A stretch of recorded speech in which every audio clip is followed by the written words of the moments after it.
ये है अमरकंटक का एक्सरसाइज, इसमें हम स्वच्छता अभियान के बारे में थोड़ा सा बात करना चाहते हैं, क्योंकि आज बहुत समस्या बन गई है कहीं ना कहीं गंदगी जो है, और इससे बीमारियां और काफ़ी सारी समस्याएं होती हैं। इसके संबंध में थोड़ा सा प्रचार करना चाहिए। तो इस प्रकार जैसे अभी एडो में भी दिखाया जाता है कि दाने दाने केसर का दम, वो केसर का दम कहीं ऐसे निकलता है तो कहीं वैसे निकलता है। तो ये स्थितियाँ जो होती हैं बहुत ही दुखद है, और उसको ही हम थोड़ा सा आपके सामने डिस्क्राइब करना चाहते हैं सभी को।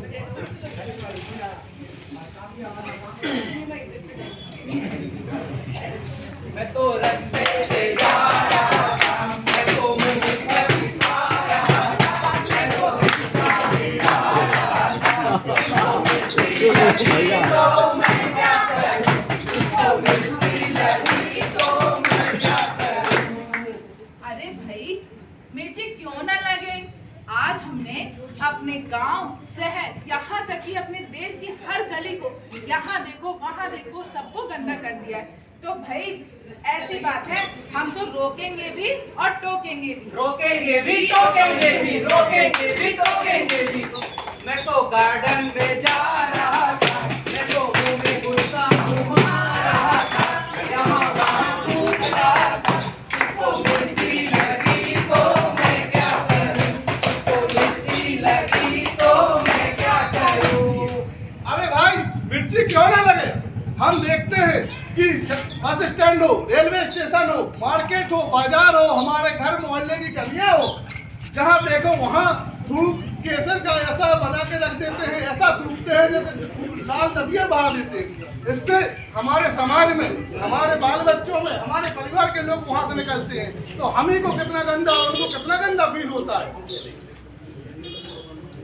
सही बात, सही बात, सही बात, सही बात, सही बात, सही बात, सही बात, सही बात, सही बात से जा रहा था, मैं तो रास्ते से जा रहा था,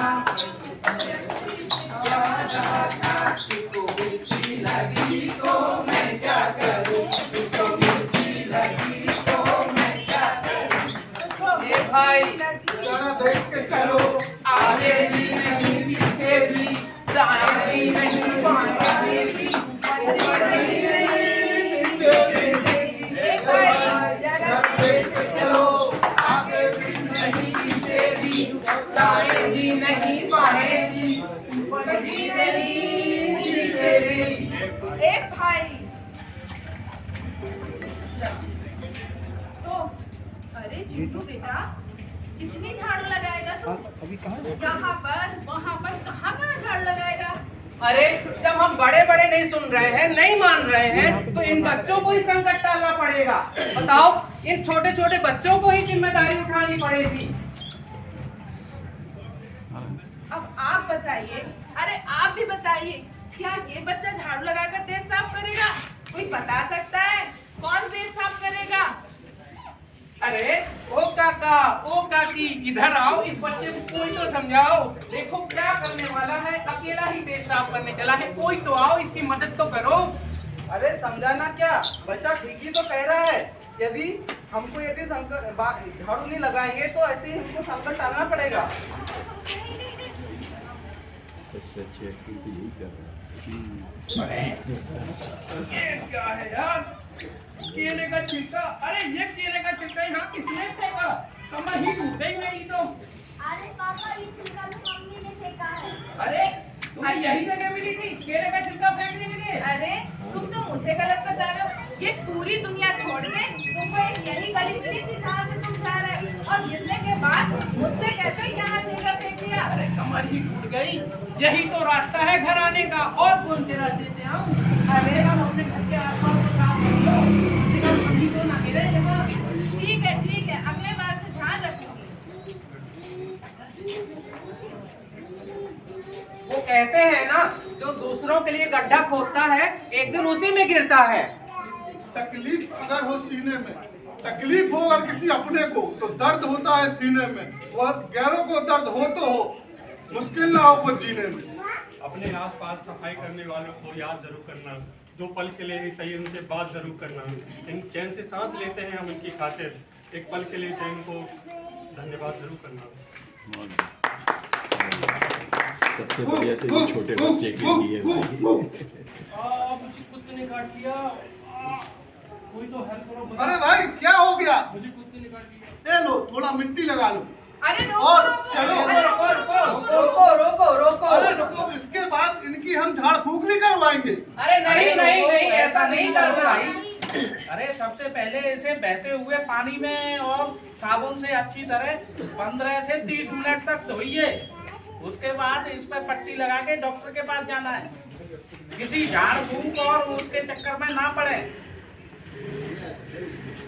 और एंटी रेबीज का जो टीका होता है उसे प्रॉपर डोज में लें। इसके कारण जैसे 3 दिन 7 दिन जो भी उसका शेड्यूल होता है उसके अनुसार सभी टीके लगवाएं, क्योंकि रेबीज बहुत ही खतरनाक बीमारी है जो कि आगे चलकर किसी के लिए भी घातक सिद्ध हो सकती है और जान भी जा सकती है। तो कृपया हमेशा ध्यान रखें कि अगर कुत्ता काटता है तो ध्यान रखें, रेबीज का इंजेक्शन जरूर लगवाएं।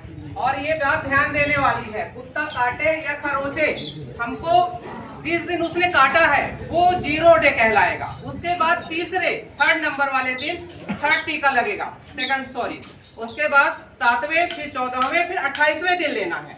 और ये प्रॉपर जैसा डेज डॉक्टर बताएंगे वैसा ही लेना है, गैप नहीं होना चाहिए। लगता है दीपावली आगे पटाखे जला लेता हूँ। मेरा हाथ जल गया। अरे भाई क्या हुआ? मेरा हाथ जल गया पटाखे। अरे ये लो, टूथपेस्ट लगा लो। अरे रुको भाई रुको, जलने पर टूथपेस्ट नहीं लगाना है। पहले है तो उसको ठंडे पानी 10 से 15 मिनट डालना है और उसके बाद स्वच्छ साफ पट्टी बांधकर डॉक्टर के पास पहुंचाना है।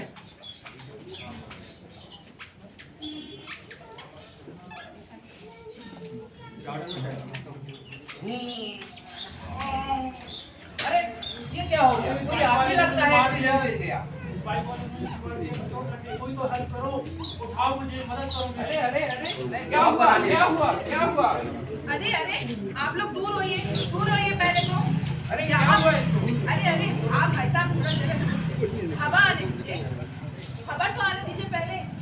किसी का एक्सीडेंट हुआ है, आपको सदर नहीं आ रही, आप ब्लॉक बना रहे हैं। अरे पहले उसे हॉस्पिटल तो पहुंचाइए, कोई कपड़े साफ कपड़े से उसका घाव तो पोंछिए। आप लोग इतने लापरवाह कैसे हो सकते हैं? नहीं नहीं मैं इस चक्कर में नहीं पड़ूंगा।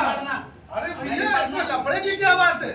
आजकल तो मध्य प्रदेश शासन ने राहगीर योजना चलाई है, किसी को इसमें कोई फंसने की दिक्कत नहीं होगी। आपको आप 112 पे किसी को भी व्यक्ति को देखें दुर्घटनाग्रस्त होते हुए 112 नंबर पर फोन लगाएं, आपकी एम्बुलेंस आ जाएगी, उसमें किसी का नाम नहीं लिया जाएगा। इसके अतिरिक्त मध्य प्रदेश शासन ने राहगीर योजना चलाई है, उसमें दुर्घटना में घायल व्यक्ति को हॉस्पिटल तक या ट्रॉमा सेंटर तक पहुंचाने पर 25,000 रुपए की नगद प्रोत्साहन राशि दी जाती है। इसलिए अब इससे हमको ना पाले, अगर कोई व्यक्ति दुर्घटना में दिखता है, हमें घायल दिखता है तो उसकी आगे आकर मदद करें।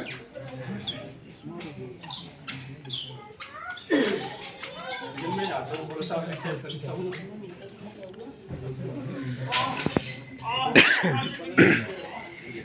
अरे अरे क्या हो गया? अरे क्या हुआ? तुमको क्या हुआ? क्या हुआ? क्या हुआ? अरे अरे रुको रुको रुको, जरा हवा तो आने दो, देखे तो जरा। अरे लगता है थोड़ा इसको दूर हो जाओ, सभी थोड़ा पीछे हो जाओ। अरे रुको रुको, इसको लगता है हृदयाघात हुआ है। मैं आप सबको यहाँ ये बताना चाहता हूँ कि अभी कुछ दिनों से जो हृदयाघात बढ़ रहे हैं, उसके लिए हम जो बताने जा रहे हैं CPR, उसको सीख कर हम अपने घरों में और सार्वजनिक जगहों में किसी की जान बचा सकते हैं। ये एक इंडिया का डाटा है कि 70% हृदयाघात हमारे घरों में होते हैं, जहाँ पर हम जैसे ही लोग होते हैं, और 20% सार्वजनिक जगह और ऑफिसों में होते हैं, और 10% हॉस्पिटलों में होते हैं। बहुत ही आसान है इसको करना। सबसे पहले तो कोई ऐसी स्थिति है तो घबराना नहीं है, पैनिक नहीं होना है, आराम से आप बात करें। पहले तो सबसे पहले कैसे पता चलेगा कि हृदयाघात हुआ है? सबसे पहले जो घायल है उसको हम देखेंगे, उठो भाई उठो, क्या नाम है आपका?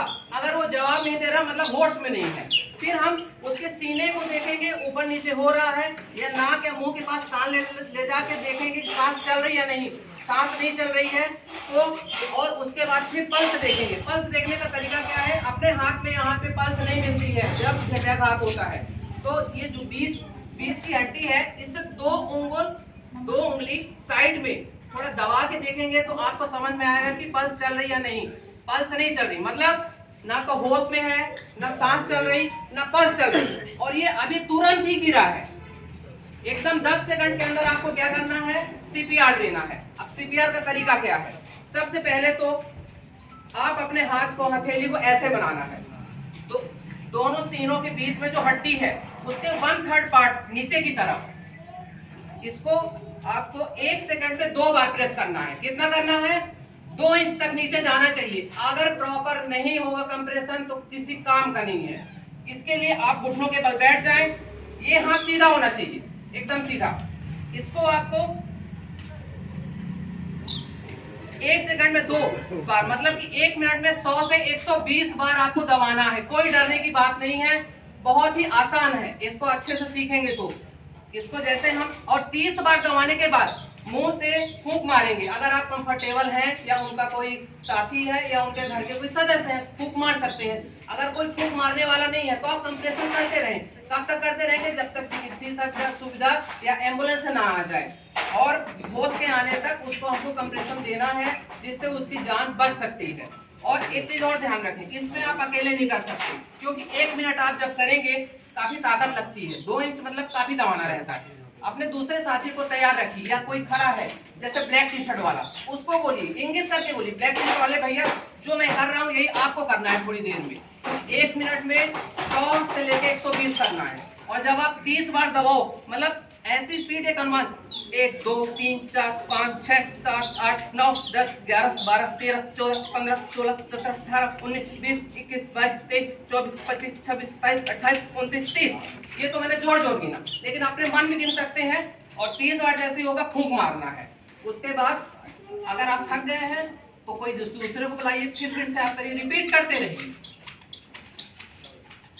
इस सीपीआर की मदद से हम अपने घरों में, बुजुर्ग हैं, कोई है, अचानक से भी कभी भी, आप बिल्कुल पैनिक मत होइए। डरना तो है ही नहीं है। क्या चेक करना है मैंने बताया, एक बार फिर से बता दूं, होश में है कि नहीं है। होश में नहीं है, फर्स्ट थिंग। उसके बाद उसकी सांस चल रही है, छाती फूल रही है, या आपको कान में सुनाई दे रहा है, नाक, उसके नाक और मुंह के पास ले जा, कान, ब्रीदिंग में नहीं चल रही, पल्स चेक करिए, पल्स भी नहीं। बिना देर गवाए 10 सेकंड के अंदर आपको निर्णय लेना है। और ये जो मैंने अभी बताया, ये आप घर में सबको बताइए, सब लोग सीखें आज के समय में, जिससे हम किसी की जान बचा सकें। धन्यवाद। इस प्रकार ऐसी छोटी छोटी दुर्घटनाएं होती हैं, और इनमें प्राथमिक उपचार ना मिल पाने के कारण कई लोगों की मृत्यु हो जाती है। और शायद उन्हें प्राथमिक उपचार मिल जाए तो बहुत सारे लोगों की हम जान बचा सकते हैं। तो यही अभियान है कि लोगों को इसके प्रति जागरूकता हो, और मैं सिंचाई क्षेत्र से गौरव परसाई संयंत्र सहायक। ये थी सिंचाई क्षेत्र की प्रस्तुति, स्वच्छता अभियान एवं प्राथमिक चिकित्सा। मैं निदेशक से निवेदन करता हूं कि पात्र परिचय अपना दे, वहीं खड़े खड़े। मैं नतीजन महोदय, अमरकंटक ताप उद्योग सिंचाई से संयंत्र सहायक। मैं सत्येंद्र कुमार पाटकर, वरिष्ठ सहायक, अमरकंटक ताप विद्युत वितरण। मैं Ved Prakash Sharma, staff nurse, MPTPS CL ATPS सिंचाई। मैं सतीश शर्मा, चयन सहायक। मैं Lakku Singh, pharmacist, ATPS MPPT सिंचाई अनूपपुर। मैं नीतू हरिजन,